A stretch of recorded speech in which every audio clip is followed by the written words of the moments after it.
Well, I love the idea of your other two books before we get into the Fortean one with all the anomalies and weird things that I love to talk about. Just say a few things about your other books, the Fire Ant Wars. What is a fire? I vaguely remember that fire ants were considered to be super dangerous and bad, or something like that. Yeah, so back in the 40s, fire ants were imported from South America by accident. They were an invasive pest. USDA started trying to eradicate them with some pretty toxic chemicals. This was actually one of the causes that Rachel Carson took up. And so there was a lot of controversy over this. And so I kind of investigate that controversy as kind of a beginning of environmentalism. Um, Go ahead. Is there Yeah, a no, no, question? no. Go, keep No, going. That's great. I picked up. I was kind of interested in that kind of idea of how a creature is constructed, and so that kind of led me to Bigfoot, which was also another creature that was constructed, and so that story is more interested by in kind of the people who were interested in Bigfoot. I'm not really a book about whether Bigfoot exists or what doesn't exist, but who was interested in how this kind of creature became defined in the popular culture, how this became a monster that we all know about and can refer to. Yeah, I'm fascinated by that as well. The myth making that surrounds it. I mean, initially, cryptozoology, it's not the paranormal, the supernatural. It's just really a Hmm. question of biology. Either Right. they exist or they don't. I mean, the mountain gorilla wasn't discovered until 1903, which cryptozoologists are always fond of pointing out. So it could be, there could Right. be a Right. bipedal primate running around the hinterlands of Canada or the Himalayas. I don't know if you know the famous story of the alpinist Reinhold Messner, the great German alpine. He summited Everest 7 times without oxygen. I mean, this guy's Yeah. Yeah. I've a heard about stud, him. right? But he wrote a book about Yeti, as it's called there, Hmm. in which he had told all the Sherpas, if you ever see this thing, and they go, oh, yeah, it's real. We've seen it. Oh, well, if you see it, let me know. So one day, I guess they knock in his tent or whatever you do, and they go, it's here, it's here. There's Yetis around the bend. So they go running over there, and it's like the local bear or whatever. And he's like, Right. that's Yes. Yeti? And they're going, yeah, that's Yeti. He's like, oh, okay. Right. So it could be, but the way I think about it is that at this point, after centuries of looking, if we haven't found it, no roadkills, no hikers coming across one that, died or got attacked or shot, then we're talking about something else, Right. a And I mean, myth. we all walk around with cameras now in our pocket, right? And nobody's taking a picture of one. So, yes, it Right. becomes very Right. unlikely. Yes. Right. Same thing with UFOs. I mean, Yes, very these much. UAP videos, it's like, really, that this blurry, grainy, black and white thing, that's the best we have. Yeah. So then we're talking about really what you do. Then, all right, why is it people believe it? What kind of meaning does it have culturally, anthropologically, or sociologically? Yes, exactly. And so with Bigfoot, as you say, I mean, the way it takes off originally is it is kind of a biological question, right? There could potentially be this animal that's living in Canada or living in Asia. But as things go, it kind of gets picked up in what were at the time called men's magazines, men's adventure magazines, and kind of gets associated with kind of a revanchist masculinity.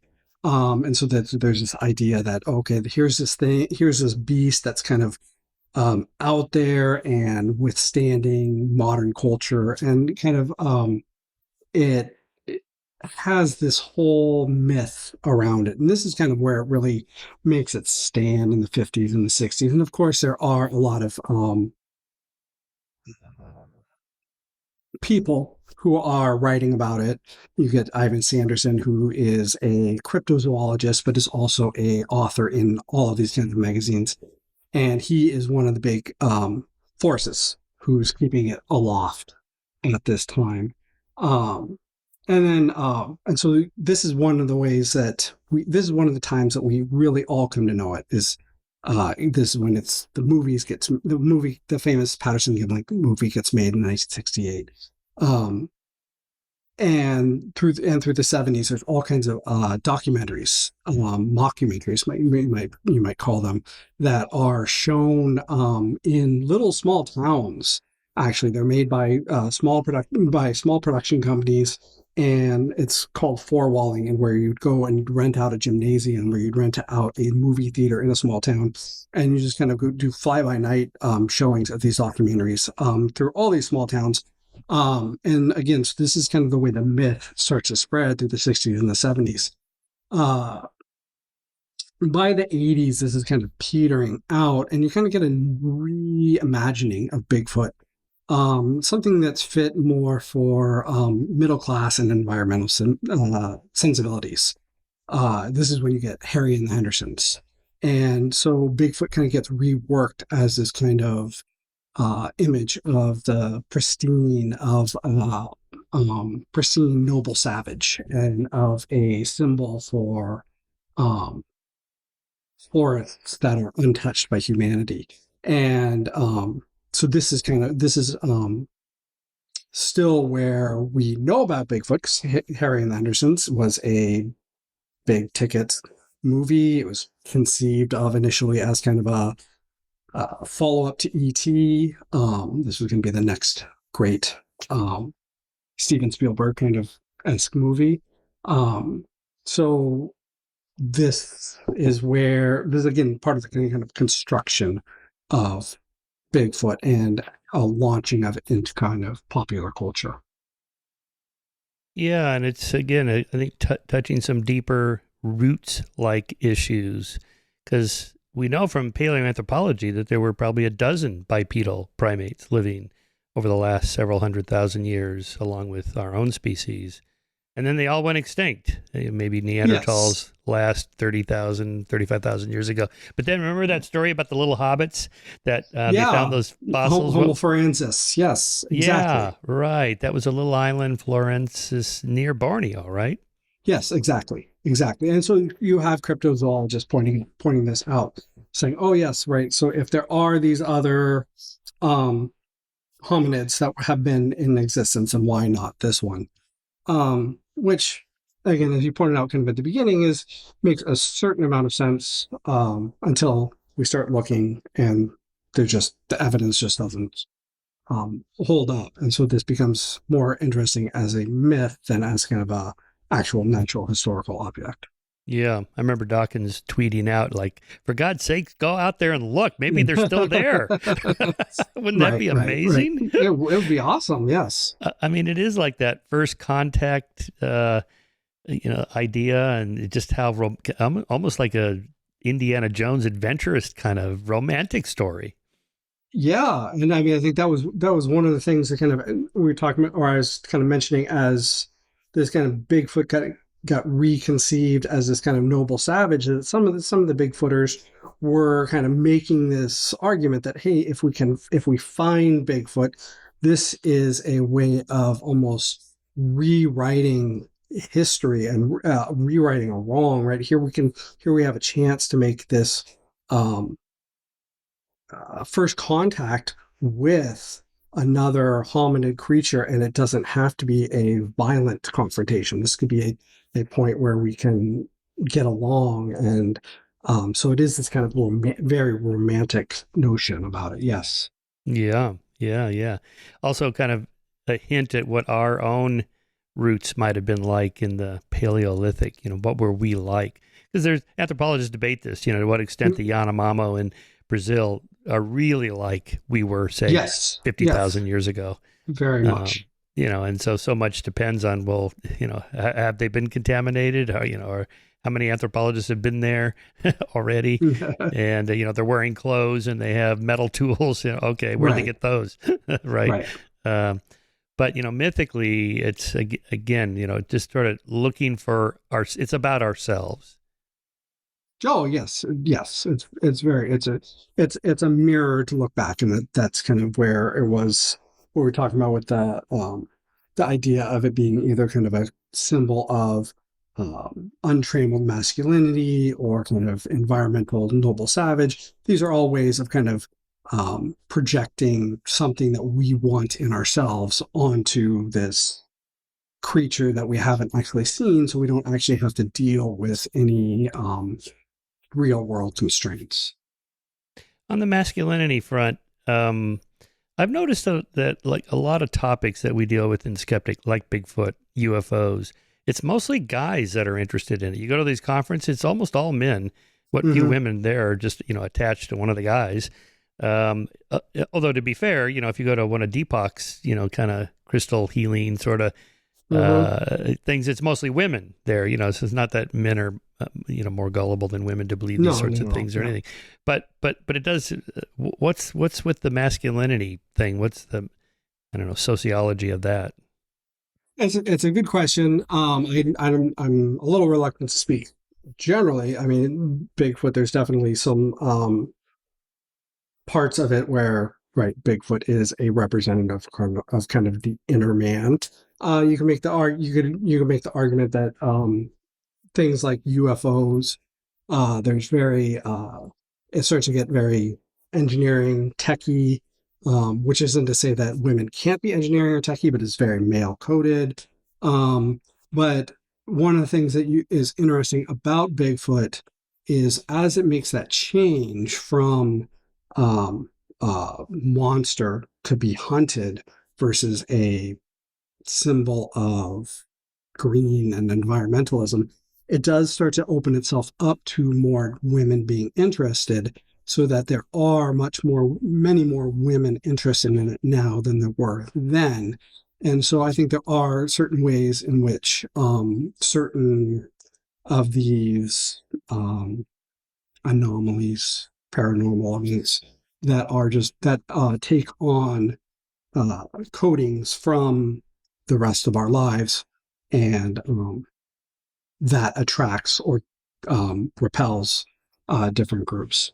Yeah, yeah, like because most of the characters in your new book are men. In Yes, the they kind are of early development of all these very topics, much. including in science fiction. I remember um, who was the woman, the first really prominent science fiction author, female author, I think in the 70s, 60s, and 70s.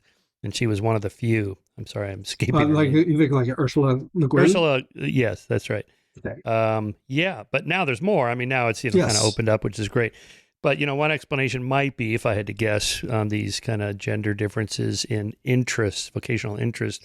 Men are more interested in things, women are more interested in people. So you see these kind of breakdown of interest in like going into STEM fields, physics, engineering, math, more men, medicine and biology and marine biology and psychology, linguistics, for example, more women. So it has nothing to do with intelligence or even subscales of intelligence, but just vocational interest. There might be a difference there. Fortunately, that's not all now changing since things are so much more open, although there's still some differences. But yeah, okay. So so Charles Ford is your main character, and then the people that kind of followed him up and turned it into a movement. So just tell us a little bit about who was this guy. Let me give his dates here. What is it? 1874 to 1932. So, really bracketing the turn of the century there. What was his deal and his followers? Okay. Yeah. So Charles Fort, as you said, was born in 1874. He's born in Albany, New York. New York. He was the son of a grocer there. His mother died young, and his grocer father was relatively abusive. He got out of Albany by being a journalist. Did some traveling around the world, Africa, Europe, parts of America. Came back, lived in pretty difficult poverty, and tried to scrape um, out a life by being an author. Short stories mostly. He was married. Both he and his wife were doing very menial jobs. About 1906, he started to get interested in an idea that he said kind of compelled him. The idea was that everything was connected. What did he mean by this? Well, kind of later on, he would write something to the effect of that we can pick up existence, we can understand existence in any way we see fit. And one of the ways we could pick up existence, for example, is just by grabbing a frog. And by following a frog, we could see all the connections. He went on to say that, one measures a circle anywhere. So by following any thread, we can figure out how the entire universe works. And so he started spending a lot of time at the New York Public Library, just studying every subject he can imagine, kind of trying to figure out how he can make all these connections, how he could kind of come up with what you might call a theory of everything. Exactly.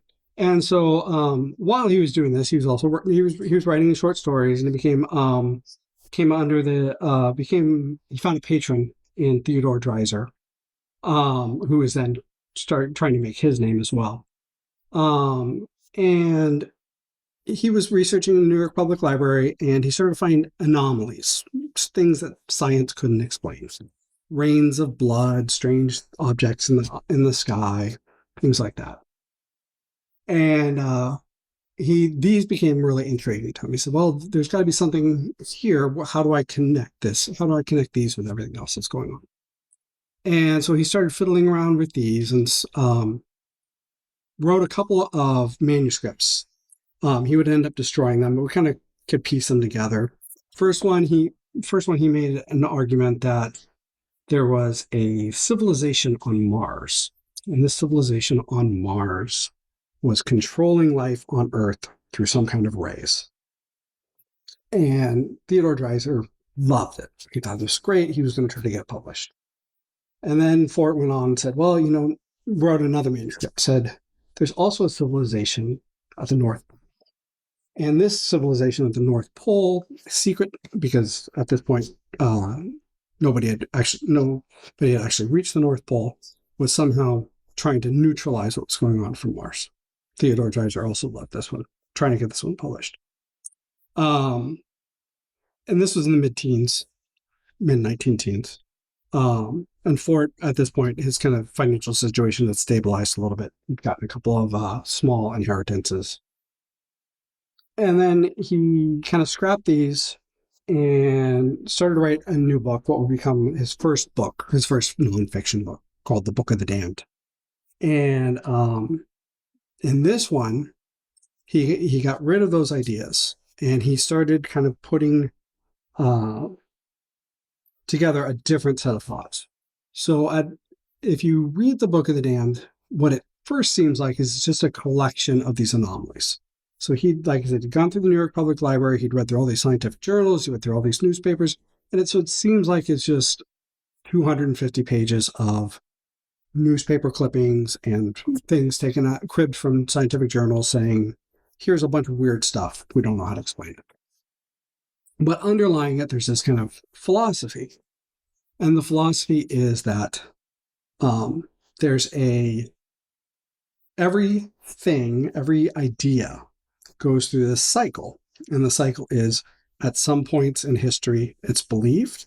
At some points in history, it's disbelieved. It goes from what he calls heaven acceptance to being damned. And he has this periodization of history. So there was what he called the religious dominant, and this is when religion was dominant. And at this time, religion made itself dominant by defining itself against certain things. So certain things couldn't be true because religion was true. And so there was the true facts of religion, and then there was everything else that was damned by religion. And then he was living in what he called the scientific dominant. So there were certain things that science said was true, and then everything else that science said was damned. That wasn't true. And so what he was looking forward to was a third dominant, what he called the era of the hyphen. And this was a time when everybody would accept that things were in flux, that they would move from truth to falsity, and that people would just recognize this. The book of the Damned was pretty popular. It went through a couple of printings, got some good press, and then he would go on to write. He had a troublesome life, but that came out in 1919. So over the next 13 years, he would go on to write 3 more books, kind of elaborating on these themes, arguing some other unconventional ideas. The galaxy was small, that someday people would be able to take day trips to the planets, et cetera, that there would be, there were people with what you might call psychic powers, but they just didn't know how to control them. Um, and so then he died, but his in 1932. But there were a number of followers who kind of picked up on his ideas and carried them forward through the rest of the 20th century. These are the Forteans, and these are kind of who I'm interested in. And much like I did with Bigfoot, the interest is in how these ideas about rains of frogs, about UFOs, um, about wild talents, about psychic powers, how they kind of spread out from Fort, who was kind of the person who most persistently collated all these things into one spot, and then how they kind of percolate through the culture and become a whole bunch of things that we just know about. So interesting. 1919, this book was published. That's the same year Eddington tested Einstein's theory of Yes, relativity yes, with yes, the it eclipse. was. Yes. Did Fort glom onto that, or did he comment on any of that? He was aware of what was going on in physics. He didn't comment on that. He was aware of what was going on with um, quantum dynamics. He was aware of what was going on with evolutionary theory. So he was keeping up to date with it. But he, as far as I recall, he did not glom onto that one in particular. Yeah, he would love the modern quantum physics interpretations where, everything is connected. That Yes, spooky yes, action at a distance that Einstein didn't like the idea hmm of. These particles could be connected and separated by a galaxy yeah, sized. yeah, I mean, it's pretty weird. The spooky action at a distance, the two slit experiment, all that stuff is weird. And consciousness people are today really into that stuff. So Fort would have loved yes, that. yeah. Really. So I mean, he's kind of a fringe character now, but dealing with anomalies, that is what ultimately leads to paradigm shifts in science. I mean, Einstein most famously took the perturbations of Mercury's orbit, which astronomers had not been able to explain, searching for some other planet that was maybe causing it to be diverted a hmm little bit from its predicted orbits. Maybe there was a planet Vulcan in there, and then Einstein said, no, this is what happens if you interpret it this way, right? Right. And in a way, that's what Fort was doing. It's like collecting anomalies to see where they may lead. Talk about the one with meteorites, stones falling from the sky. Yeah, That's crazy. yeah, exactly. So, so this was one of his key examples for how science dams certain things to in order to define themselves. So, at the very beginning of or at the very end of the 17th century, there were French peasants who were finding these hot rocks, and they were saying that they had seen them fall from the sky. And the French savants at the time would say that, well, this is impossible. Stones don't fall from the sky. But then, of course, later on, we know these are called meteors, and so uh, Fort would say, "Hey, look, this is just proof that scientists are damning things, that there are things that fall from the sky all the time, and scientists just ignore. So this is kind of evidence of all these other rains that we might not want to believe in, but that they're really true. This is we now accept it as true. So why can't we accept that there are rains of fish or rains of frogs or rains of blood? Because this is something we have a whole field of science. It's called meteorology, right? Based on these meteors that had been denied for 100 years. Exactly. Yeah. Yeah. So, I mean, from his perspective, turns out he's right about some things. So, you Yeah, know, yeah. then the question becomes, how do you know what's true? I mean, which ideas of his should we believe? I'm assuming we're contemporaries here for the moment. Which should we be skeptical of? Which should we just say, I don't know? How did he think about truth in that context? Well, so I mean, he would say he doesn't believe anything. So he was not interested. That was just not his thing. So he in fact said, there's nothing I believe in. In fact, he said, I don't put these things out as truth propositions. They are merely expressions. He says, I don't think of anything as belief, nothing's, I don't believe in anything more than it's a jacket to put on at a time and take off again. So he was very playful, very coy. That was part of what certain people loved about him, right? He was always, it was always with a wink. It was hard to pin him down. Other people would, the Forteans would pick him up later on and would try to make more of this, either saying, hey, we can um, use him as a source to expand on science and to find scientific things, scientific principles, scientific events that have been ignored and try to validate them, versus other people who said, well, this is all just kind of a game, a hoax. Let's not take it seriously. But he was much more playful. Did Fort or his Fortean followers consciously try to construct a new epistemology of science, much like happens in the history of science? Like Newton and Galileo and Newton, they taught us a whole new way of looking at the world that pre-Copernican peoples just didn't look at the world that way. And now we have gone through several of these revolutions. I remember in the late 80s and early 90s, this kind of science wars where postmodernism, kind of critiqued the scientific narrative like it's this linear march toward absolute truth that we know about objective reality. And they go, no, that's not the way it is. It's a narrative story and it changes. Something like that. Were they consciously doing something like that, or were they just sort of stumbling around and challenging the mainstream dogma?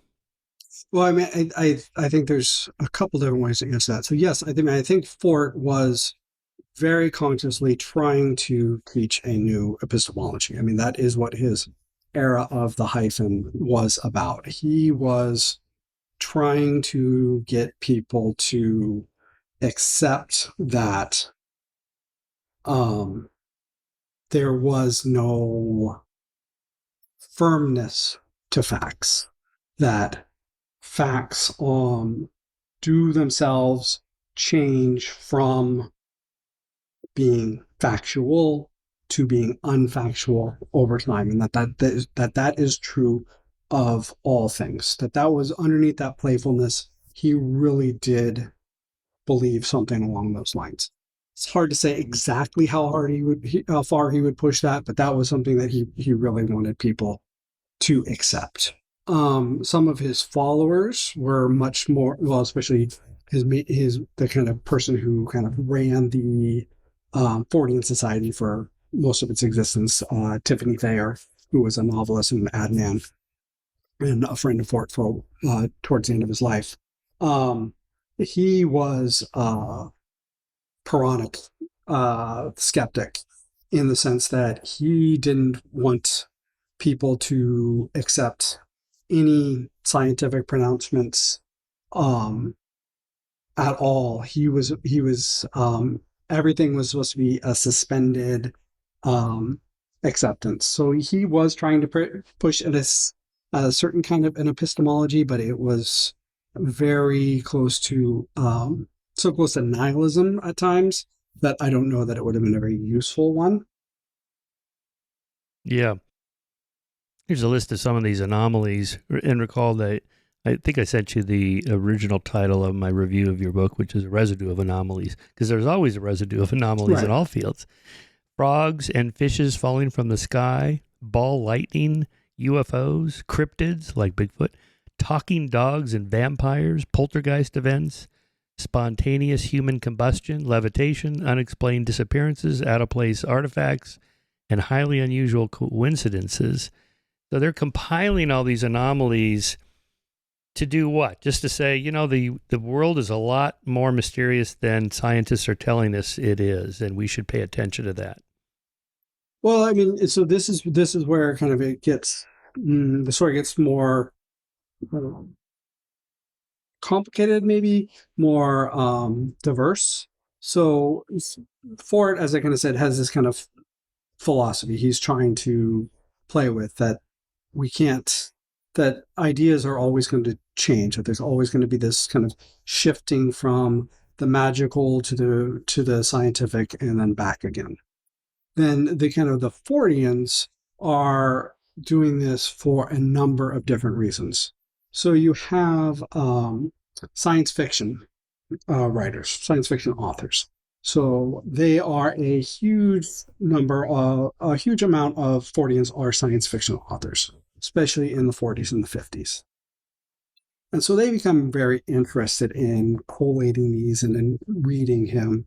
So some of them are followers in the sense that they also pick up where he left off and they're collecting them just like him, or they're just reading him. One of the reasons why they're doing this is because they think that this is a just professionally, it's a good thing to have on hand for writing stories, right? It expands the imagination. You have all these kind of new ways of thinking about science, and you can write new stories. But then there's something a little bit more to that also. So one of the ways that science fiction could be written, we kind of mentioned this earlier in our discussion here, is science fiction could just kind of be thought of as technology stories, stories about new cool gadgets. But another way science fiction can be thought of is as stories about anomalies, and those anomalies as being kind of a key to seeing the world in a new way, and that new way being a peephole maybe into how the world really works. Getting at what I call in the book the motor of history. What's really going on? How is the universe being driven? Because if you could figure that out, if you could figure out what the fundamental principles are that are driving the world, this isn't just about stories then. It's also kind of about a bigger issue of being able to control the world, being able to not think about how the future could be created rather than just the future being something that happens to you. So these early science fiction writers, they were very fascinated with the science of the time. They're interested in nuclear power, for example, how it was being developed, and so they wanted to be not just writers and readers, but they really wanted to be on the cutting edge of science, and so they saw science fiction as in dialogue with science.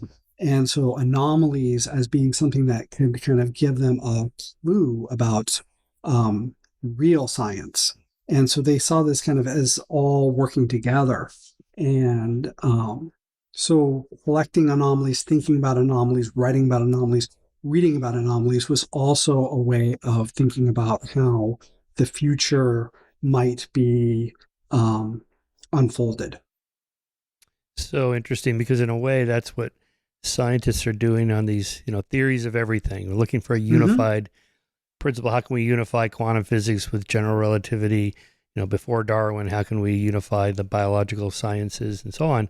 That's what scientists are doing. They're looking for that Right. deeper underlying thing. I mean, the idea in physics is, well, there must just be one equation somewhere that explains all of this. And Yeah. it's obviously a hard problem. Yeah. Yeah. So, right. So the history of science fiction really is also a 20th century story that's part of your story here. And, what extent are they, taking a few of these factoids and running with it? If the following little anomaly is true, which we think it is, then what are the consequences of that? Now let's tell a fictional story, but it's really, there's some deeper truths in the story itself about humanity or civilization or the future or whatever. Yes. Yeah. The editor of Astounding Magazine, which was the kind of the preeminent science fiction magazine at the time, his name was John W. Campbell. And he's someone who gave like Isaac Asimov his start. You mentioned him as the cover of your first Skeptic magazine. He talked about how science fiction was supposed to kind of get at what he called fundamental principles. And so this was something that he was having all of his authors try to build their science fiction stories around. And he was very much thinking and reading about what was going on in engineering, going on in science at the time. Which isn't to say that he was necessarily always careful in his own thinking, right? He was one of the very first early proponents of Dianetics. And that's right. Redirected his magazine along those that direction for quite a long time. Wanted its authors to write about Dianetics for a long time. But it was that same kind of impulse still that was going on, that he saw something that he thought, okay, this is a underlying principle that as science fiction writers we can explore, and maybe readers can't engage with science in a really deep way by reading a science itself or reading a scientific journal, but we can give them that still understanding of science in this kind of entertaining form, and spread the idea of these kind of underlying principles and help the world progress in this way. Yeah. To our listeners, Dianetics is the precursor to Scientology, which they'll be familiar with. Here's what I wrote about this subject in one of my Scientific American columns. When I met Harlan Ellison, who told me he was there at the birth of Scientology. This is an oft-told story about L. Ron Hubbard allegedly saying, if you really want to make money to his fellow science fiction writers, start a religion. Here's what, according to Harlan Ellison, to whatever extent this is true, at a late 1940s meeting in New York of a science fiction writer group called the Hydra Club, Hubbard was complaining to L. Sprague de Camp and the others about writing for a penny a word. Lester Del Rey then said half-jokingly, what you really ought to do is create a religion because it will be tax-free. And at that point, everyone in the room started chiming in with ideas for this new religion. So the idea was a gestalt that Ron caught on to and assimilated the details. He then wrote it up as Dianetics, a New Science of the Mind, and sold it to John W. Campbell, Jr., who you just mentioned, who published it in Astounding Science Fiction in 1950. So there's the origin story for Scientology.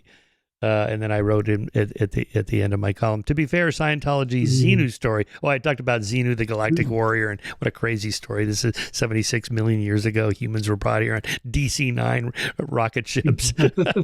I mean, put in volcanoes where their souls, rose up or whatever that was. But I said Scientology's Xenu story is no more scientifically untenable than other faiths' origin myths. And so if there's no testable means of determining which creation cosmogony is correct, then one might reasonably conclude that all religions are astounding science fictions. Very clever. I like that. Yeah. Well, I mean, this is not my idea. The whole Jesus story is kind of a, alien from on high that comes down to save us. And, you mentioned in your book, the day the earth stood still. I love talking about this story. It's one of my favorite science fiction movies. The original black and white 1951, not the Keanu Reeves remake. As not just a reflection on our own culture and worries, right? Nuclear weapons in the original, global warming in the remake. But that a friend of mine, we published in one of the early issues of Skeptic. In fact, I think I have it here. It's the one with Gort Pieta. Maybe I don't. Oh, here it is. Yeah, here's our cover story on science and religion. The Gort Pieta. So Gort the robot from The Day the Earth Stood Still is holding Jesus, because it's kind of a Christ allegory. Our author Steve Harris pointed this out that I hadn't realized. His earthly name, Klaatu's earthly name was Mr. Carpenter, and he wants to meet with the authorities. They refuse him. He mingles among the common people. And then the Patricia Neal character becomes, his female friend like Mary Magdalene. And then he's shot and killed by the authorities, and he's put in the morgue, which would be like the tomb. And then, she has to go to Gort and give him the most famous lines in all of science fiction. What is it? Gort, Klaatu Barada Nikto. Yeah, I got it right. You remember that. And then Gort, the robot, goes to the morgue, takes him out, takes him back to to the spaceship and puts him on the slab, pushes some buttons, the lights come on, and he rises from the dead. Yep. And then so here's what, according to Steve Harris, that in the original script for the film, she says, the Patricia Neal character says, "Oh my God, this is what you guys are capable of doing? Science and technology in the future, bringing people back from the dead." Yep. And the original script, he says, "Yeah." But the Breen Censorship Board, according to Steve Harris, they said, no, we can't be saying that in a film in America. So the line that's there now is something like, no, only the Great Spirit can do that. This is just temporary. It's like, oh, okay. Such a funny story. And then he ascends to the heavens like Jesus after he delivers his message of redemption and hope, and you better do this or else kind of thing. Yeah. And actually so here's another Fortean connection with that. So one of the uncredited scriptwriters on that is Ben Hecht, who is a famous scriptwriter. And he was actually declared himself the very first Fortean. He was a newspaper writer in Chicago at the time that the Book of the Damned came out, and he was in love with the book. And so there's a potential that there are some kind of Fortean elements that also kind of work its way into the day the Earth stood still, or Fortean maybe sensibilities. Like what? Well, I mean, just in the idea that there are Earths, that the Earth, well, that there's extraterrestrials, right? I mean, the fact that extraterrestrial, we haven't really kind of talked about this, but the whole extraterrestrial hypothesis has Fortean roots. So one of the things that we haven't really talked about here is another subset of Forteans are the ufologists, the people who who really kind of build themselves around UFOs, around flying saucers. And so, I think, as most of your listeners probably know, flying saucer craze really kicks off in 1947 after Kenneth Arnold sees his famous 9 saucers in the sky above the state of Washington. And then there's all these kind of other reports, and people aren't really sure what to do with them. But in the early news reports, somebody makes the connection with Charles Fort. And Fort had been writing about strange lights in the sky, and had been speculating in his books that Earth was owned by some people, some thing out there beyond the Earth, that there were that we were property. He said, "I think we're property." And this idea that there might be, that these things that were being seen from the sky might be of extraterrestrial origin gets a heft from Fort that it might not have had otherwise. So there's this real tight connection between the early ufologists and Fort and the Forteans. Yeah, so interesting, because that's all part of it. Again, the modern SETI program assumes we're not alone.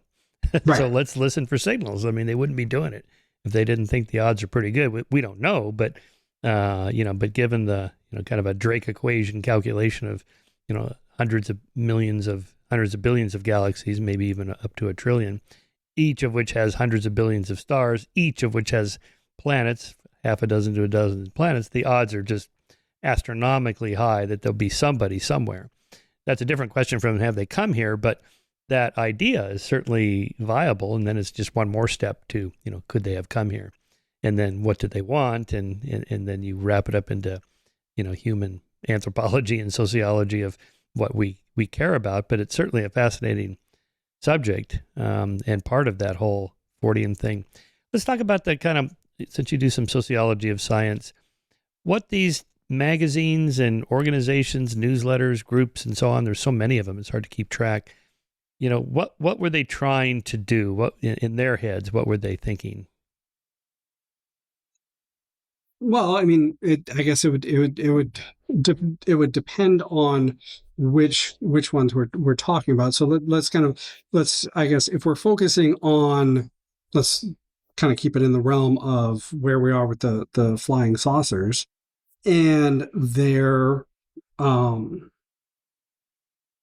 try what were they trying to do? So the flying saucer enthusiasts were trying to establish how they were trying to set out an idea of how the world worked, right?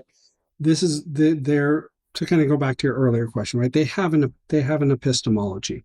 They have, well, maybe even better said, they have an ontology, right? This is what the world contains, and it was important for them to establish this because they didn't feel that the world, the mainstream world, was being respectful of their ideas. They had either experiences or feelings or reasons to believe that the world was different than what was being taught to them. And so they felt the need to express this. And so they're putting this out there, right? That the world, the universe includes all of these um, lights in the sky, flying saucers, something that is up there that is not being discussed.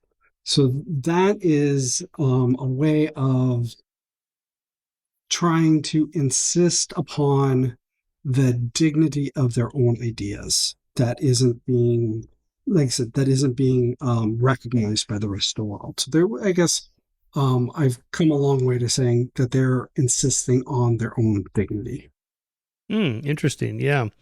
It's like when I got into the whole skeptics business, let's say that was early 90s, but before that, in the 70s and 80s, when I was in college and graduate school and all that, and paying attention to those things, there was a sense about the new age that Mm-hmm. the message was, there's a lot more to the world than we realize, and that Right. science is limited in what they're willing to go with in terms of what could be true. It's like, just to use one example of Fritjof Capra's book, The Tao of Physics, and then his follow-up, The Turning Point, which made a beautiful documentary film about.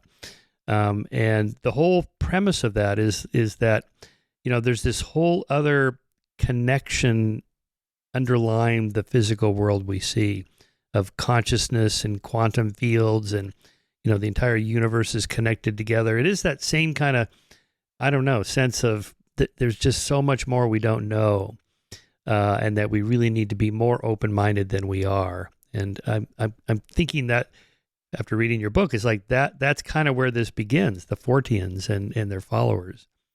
Oh, I mean, there's certainly some. I mean, that certainly contributes, right? I mean, I think that is part of what um, alienates not all, but some of these people, right? That science is too restrictive, right? That it is bounded in a way that they don't feel that their lives or their experiences are bounded. Um, but in order to go from just that feeling to the need to do something about that, to form a society, to start putting out these magazines, these join these clubs. That's another level, and that's where I'm saying that they're insisting upon their own selves, their own dignity, and the Tao of Physics that's put out by somebody who is already kind of a class who is being used to being heard and speaking. The majority of these people who are putting out these small UFO magazines or even the Fortean Society magazine. These are people who are otherwise outside of the mainstream and who don't usually have a chance to speak out or don't usually have easy microphones to speak to the public. And so these are people who otherwise might feel like they're cut out of the conversation. And so this is a chance for them to kind of speak back to what they think of as powers that are keeping them down. Yes, outsiders, right. So much of this is driven by outside. I was just thinking what you were talking of this quirky museum in Los Angeles called the Museum of Jurassic Technology. Yes. Have you been there? I have not been there. I read the book, but I tried to get there, but it's like open at weird hours and stuff. But yes, Yeah, and you wouldn't even know it's there. It's on, I think it's on Santa Monica Boulevard, just like in a strip mall or something. You just kind of walk by it. But they had there, and they put out a little book about this of I forget what it was called, but it was letters to the astronomers at Mount Wilson Observatory, which is where Hubble discovered the expanded universe. The Milky Way is not the only galaxy. This Andromeda blur is actually a distant galaxy, not just a little cloud of gas in our own galaxy. So on, all the great discoveries in the early 20th century were made right there at Mount Wilson, just above Los Angeles. It's, 1 hour drive. Incredible. But the letters are all from outsiders, like Dear Mr. Einstein or Dear Mr. Hubble. I've been to Mars, and I'm telling you, here's what it's actually like, things like that. It's so funny. And you really get the sense, since I get letters from these people now myself, that they feel shut out. Science is too narrow. It's too elitist. You have to have and the edu at the end of your email address, to use a modern example. And if you don't have the credentials, if you don't have the PhD, if you don't have the job at the university, no one's going to take you seriously. You got to publish in the peer-reviewed journals, and if you don't, you're out. And a lot of these people feel like this really isn't fair. There's a lot, and the people that send me these things, I read them and I talk to them, and they're smart. They may not be traditionally educated, but these aren't dummies. Right. And some of these ideas, like, I have no idea if they're right or not. They could be, because I don't do physics. So what do I know? You send me these equations or whatever, and I these ideas about space and time and quantum physics, and I have to ask somebody. But part of the problem is that, scientists that are working, they're just in a lab or they have university jobs and they have to teach and do their research and publish. They just don't have time to, sort of grind through all those alternatives. Yep. And the problem is not that there's just one guy. There's hundreds of these people with these ideas, and how are you supposed to deal with that if you're in the mainstream? Yeah, I don't have the answer, but yes, this is something that was true in among the Forteans as well, right? So we talked about Tiffany Thayer and his Fortean Society. He was collecting these. People call them an owl collector. Owls being kind of a symbol of oddballs. He gathered all these people who had constructed these alternative periodic tables, or had derived atomic theory from basic mathematics, algebra rather than calculus. And he had all of these things going on, and it was that same kind of sense of, hey, look, there's all these things that science is not dealing with, and why can't these also be true? Why aren't we dealing with this theory of the atom or this periodic table? And it's exactly that problem. Or we could go back to Bigfoot being the same thing. Is right. There's a whole bunch of people who say, well, I found this bone, or I found this footprint, or I found this tuft of hair, or I found that might have DNA on it, and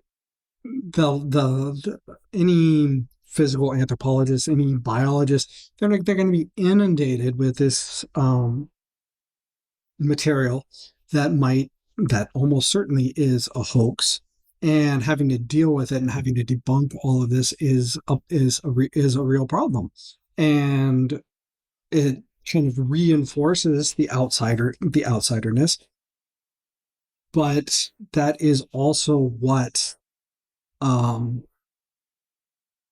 higher education, that is also what universities are about. I mean, they should be about elitism and making certain that, only certain ideas are allowed within, because otherwise, what's the point of a university if every idea is open? I mean, the whole point behind a university is to make sure that we're reproducing the best kinds of ideas and not just kind of reinventing the wheel over and over and over again. So it Right. is a problem.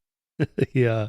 I don't know if you followed the whole brouhaha a couple of weeks ago when the actor Terrence Howard appeared on Joe Rogan and presented his alternative theory of the periodic table of elements. And this led to his whole theory of different theory of physics and electricity and the atom. And it went on and on. Yeah. Now, and then this generated just, endless hours and more shows and podcast episodes commenting on this. And Neil deGrasse Tyson does something on it, and Eric Weinstein does something on it, and Brian Keating at UC San Diego is a world-class physicist. He does something on it. Would any of this happen if it wasn't Terrence Howard, a famous actor? Right. No. Right, because there's scores of them. I think I saw. I think you've mentioned it before, and I know I read the book, but there's the book on fringe physics, right? Yeah. Which is that same idea, is that it's a wonderful book, and it's like, I can't remember the author, but she captures this idea Margaret Wertheim. That exactly, and she captures this idea that there are throughout the country all these people who are kind of generating these alternative ideas for how physics could be or how physiochemistry could be, and they are intriguing and interesting and beautiful and thoughtful in their own particular way, but they're also a lot of them, and most of them are ignored, and probably mostly ignored for this, rightly so. And I think at the end, if I remember right, it's been a long time since I read it, but she kind of came to the conclusion that the best way to kind of deal with them is kind of think of them as outsider art rather than outsider science. And I think that's probably the way that I conceive of these things. Because I think that's kind of a more useful way to think of them. Because again, it's impossible to kind of, the amount of time to debunk each of these things is just too much. Yeah. Yeah. Also, Rogan has a huge audience, so if 10, 15 million people see this, it's like, all right, well, we need to respond. Right. Yeah. So, again, I'm sympathetic. I listened to the episode, and then, but they kept referring to these models he built that he had there in the studio. So I had to go back and watch some of that. Yeah, they were beautiful. It's like, and Eric made this point, that it's beautiful art. I would put this in my home, but that's different than a scientific theory. Right. Yeah. So Margaret has examples of that. She actually had an exhibition in Santa Monica of the artwork of these different fringe or alternative theories of physics, because they do generate a lot of interesting art. Although she also makes the point that some fields of science, how different are they really? Like string theory is the example. They still have no testable. There's no way to test it, I guess. And there's half a dozen different popular theories within string theory, which is the right one. Hard to say. And then there was that book a few years ago, maybe 10 years ago now, Not Even Wrong, by one of the leading physicists going, you know what, this is going nowhere. It's not even wrong. So maybe we need a whole new, approach to that ultimate question. And then I just had Sarah Walker on the show, which we'll release when her book comes out in shortly, about the origins of life. And in her new book, she says, we've had a century of origins of life research, and we're really not any closer than we were. We need a completely different approach. And then she presents it, called assembly theory. Anyway, I thought that was pretty brave of her, because she's in the mainstream. She's just a typical bench scientist at Arizona State University with a team of researchers and grad students, and she publishes in journals and goes to conferences, does all the typical academic stuff. And she's saying, we need a paradigm shift here. And I thought, wow, okay, that's pretty bold. Yeah. So, yeah, okay. Now, I had a question for you on culture and like the sociology of science. You'll often see, like, for example, in books about the history of UFOs by historians and sociologists and so on, they always tie it to the Cold War. This has to do with, nuclear weapons and the Cold War and the and the threats from the communists, and there's some tie-in there. And I always think that's interesting, but how do you know that's what it is? You know, how do you know that's the cause of the rise of this movement? How do you think about, go back as far as you want to the late 19th century and on into the 20th century? What really drives these movements? Yeah, I mean, I guess I wouldn't. I guess I agree with you in the sense that I think that's probably too reductive. Um, there's an easy story to be told there, right? It's true that um, Kenneth Arnold saw his 9 flying saucer shaped um, objects in the sky in 1947, 2 years after World War II and at the very beginning of the Cold War. And it's true that the phenomenon took off in the immediate Cold War era. And it is also true that there was a lot of talk at the time that this might be weapons from the Soviet Union, and that also that is one of the reasons why the military was interested in the subject.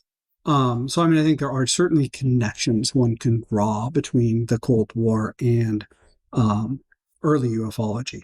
But it's also true that interests in objects in the air that are inexplicable predate that, right?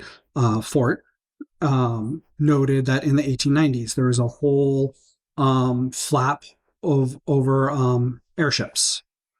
Some of them in California, and then at first they were sighted in California, and then all throughout the United States, there were people who were seeing airships at the time because of the technologies that were available. They were thought of as more like dirigibles than planes, but the point still being the same.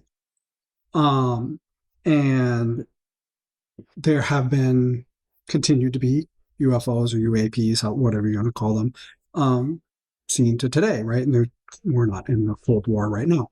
So the idea of flying saucer-like objects is greater than the Cold War. I think the Cold War gave it a particular salience at the time, but the idea that there is something in that kind of upper atmosphere or in our nearby outer space is bigger than the Cold War. I do think you could kind of connect it to technology more broadly, right? Because it's considered a scientific problem starting in the 19th century and kind of continuing in today, because it's in that time period that we have technologies that can access those places. Earlier than that, it is a religious phenomenon. It is, right. We think of them as spirits, as angels, as God, right? Gods or chariots or what have you. But they're not considered technologies. So I think that is why we think of them as technologies at the time. And then I think that is a more general concern with what kind of can we control technologies? What kind of are they beyond us? That is more the general fear that is going on with the idea of UFOs. Is it something that we can't control about technologies? Interesting. So different from the, let's say, late 19th century airship stuff and the early Forteans, from, say, Eric von Daniken's Chariots of the Gods, which has kind of a religious theme to it right there in the title, Right. But they're not really gods. They're just what primitive people called them. Yes. But now we know that they're not gods. They're just aliens. Right.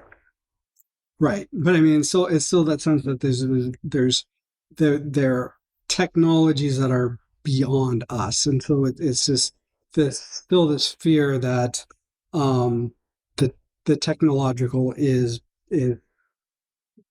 beyond us, right? It's kind of a proof of our own limitedness. So we might think of ourselves as in control, um, as modern, as superpowered, as um, what have you, but we are really smaller than what we imagine. Yeah, yeah, exactly. And even in the modern UAP stuff, just in the last couple of years, I mean, one of the underlying themes is the government knows more than they're telling us. They're Right, lying to us. They're covering things up. They have powers that we are not allowed to know about, or the enemy does. The Russians or the right. Chinese have these super powerful spacecraft or spy planes or whatever drones, and we don't have it. Yeah, it's kind of driven by that fear of lack of control and lack of understanding and being deceived, Yes, right? exactly. Right, Yeah. right, right, right. So, To see, thinking about these as social communities that are tied together by ideas and they're trying to do something, publish their newsletters, they want to influence their readers, they want to maybe nudge science in a direction toward being more open minded. So the opposite of that, their doppelgangers, I guess, would be the skeptics, people like me, right? And you talk about Psychop, the now Center for Inquiry, Skeptical Inquirer, yeah, and how that all started. Paul Kurtz publishing Free Inquiry, a humanist magazine out of SUNY Buffalo. The Amazing Randy, the magician who fancied himself as a Houdini kind of spirit debunker of spiritual frauds. Martin Gardner, who was writing, about like for Scientific American and writing about cutting edge science and math. Isaac Asimov, Ray Hyman, these are Carl Sagan, but they were not curious to know about what's the explanation for anomalies, less than we are going to debunk this bullshit that is being perpetrated by these fringe groups, right? And there was a Mhm. moment there when they first started the group where there was a sociologist named Marcello Truzzi who I met when we first started Skeptic, and he was still pushing this idea like that's the Skeptical Inquirer and those guys, they're activists. I Mhm. want to approach this more open mindedly, Yep. like a scholar. And remember what was the title? The Zetetic, the Yep. Skeptical This, Zetetic, or something like this is that. Yeah, like skeptic. Yep. kind of a boring title, right? And and so Kurtz, I guess they made the decision: we are going to be an activist group. We're not going to be a scholarly group. Yeah, and so the connection between the Forteanism and the skeptics is kind of an interesting one. As so, we talked a little bit about Tiffany Thayer. So, reminders: Tiffany Thayer was Fort's friend, formed the Fortean Society, and ran it from 1935 to 1959 when he died. And so, he originally conceived of himself as a skeptic. And he thought of himself as kind of pushing skepticism to the next level. So, skepticism had originally been born in the late 19th century as skeptical of religion. Um, and so that was the free thought movement or skepticism. And so he was saying, okay, well, we have been skeptical of religion. Now I'm moving it to the next level, which is I'm also skeptical of science. I'm going to take these same tools that we've used to point out where religion goes wrong, and I'm going to say, well, this is where science goes wrong. And he tried to ally himself with a number of early skeptical groups, early free thought groups. Then in the early 1950s, late 1940s, early 1950s, there started to be kind of the birth of what we think of as the modern skeptical movement. There's a English professor from Northwestern who wrote one of the very first uh, modern skeptical books, Natural History of Nonsense. His name was Bergen Evans, and he took a kind of pot shots at Forteanism, not really deep, but he took some pot shots, and he wanted to make the point that um, science was the best means of understanding the world and truth, and wanted to differentiate it from kind of the Fortean idea of skepticism. And then you have as you say, Martin Gardner, in the Name of Science, first published under a slightly different title in 1952, didn't really do well, and then republished in 1957, and that had a whole chapter on Fort and the Forteans. And Martin Gardner was actually really interested in Charles Fort. He liked Fort. He read Fort. He found Fort fascinating, and would kind of throughout the rest of his life, just here and there, drop references to Fort. There was something about Fort that he found appealing. But he did not like Tiffany Thayer. He thought Tiffany Thayer was barking up the wrong tree. He said something to the effect of, if we were in a world where scientists were actually regularly believed and accepted and had the kind of cultural power that they should, then Thayer's project of trying to point out their problems might be worthwhile, but that's not the world we live in. So he's being ridiculous. And so Gardner was really trying to differentiate skepticism from what Thayer was trying to do. And so this kind of Martin Gardner kind of reoriented skepticism away from the way it had been in the 19th century and away from the way Thayer was trying to define skepticism. And so that, yes, by the time you get Psychop in the early 1970s, it is now defined very much against Forteanism. And so the early versions of Psychop would take on the versions of Forteanism that were around at that time. Yeah. I'm trying to do both at Skeptic, be debunkers when there's bunk that needs debunking, because there's a lot of that. But also, like you, interested in the anthropology, sociology, psychology of beliefs. Why is it people believe these things? The myth making surrounding it. I think that's, to me, where the real interest is, the action there. I'm fascinated, for example, with Graham Hancock, who you mentioned in your book. Yeah. Fingerprints of the Gods was his first big book, but I spent 4 hours with him on Joe Rogan talking about one of his later books. But his approach in general, he's a outsider, he's a journalist, he's a writer, he's a really good writer, and he's a great presenter. I don't know if you've seen any of his Netflix series on the apocalypse. I think it's called Apocalypse. I forget the title now. Sorry, Graham. But this ancient civilization, roughly speaking, Atlantis. So he's not an ancient aliens guy. But there was this super advanced civilization that lived in the Ice Age, right? And so on and so forth, and just really interesting stuff. And he really does have, like your characters, Fort and the followers, a lot of anomalies in archaeology. I mean, a lot, hundreds.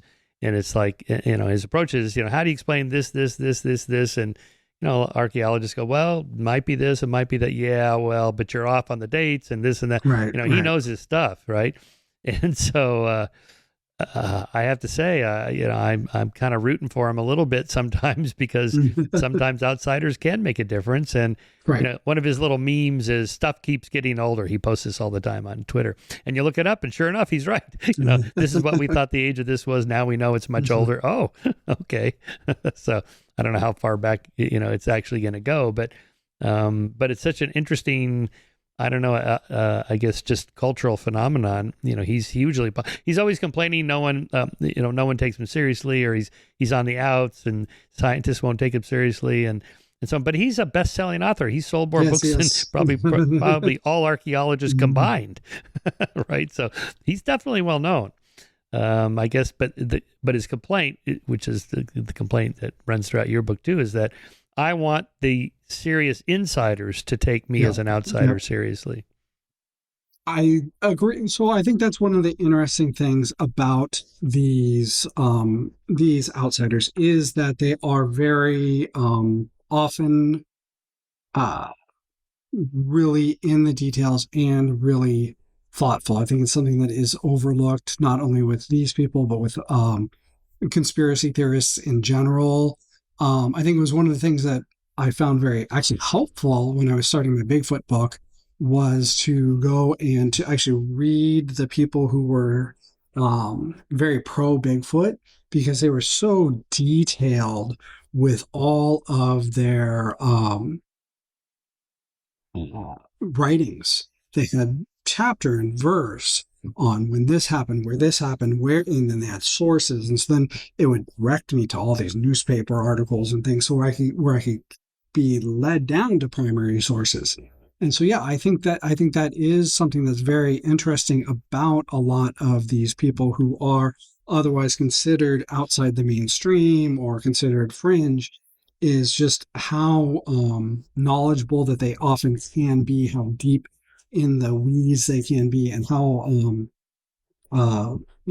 thoughtful, good writers, intelligent, and that which isn't. I'm not trying to be patronizing, but it does go against the stereotype that's so often made of people who are otherwise putting forth ideas that are ridiculed. Yeah. Here's a couple points from Martin Gardner's In the Name of Science about, from the original article in the Antioch Review, the hermit scientist. He considers himself a genius. He regards his colleagues without exception as ignorant blockheads. He believes he himself unjustly persecuted and discriminated against. He has strong compulsions to focus his attacks on the greatest scientists and the best established theories. And he often has a tendency to write in complex jargon, in many cases making use of terms and phrases he himself has coined. Oh boy, that applies to so many of these ideas we've been talking about. Yeah. So, Fort, this is what you write. His was a radical skepticism that refused to accept anything as absolutely true or absolutely false. All right, let's end with that. How do you think about skepticism then and now?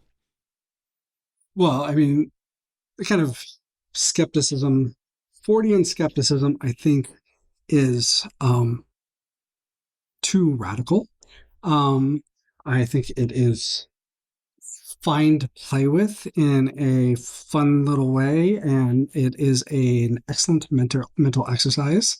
I definitely am more along the lines of the modern skepticism, and I appreciate very much yours, which is I think it's great to debunk, and there is a lot of debunking that needs to be done continuously.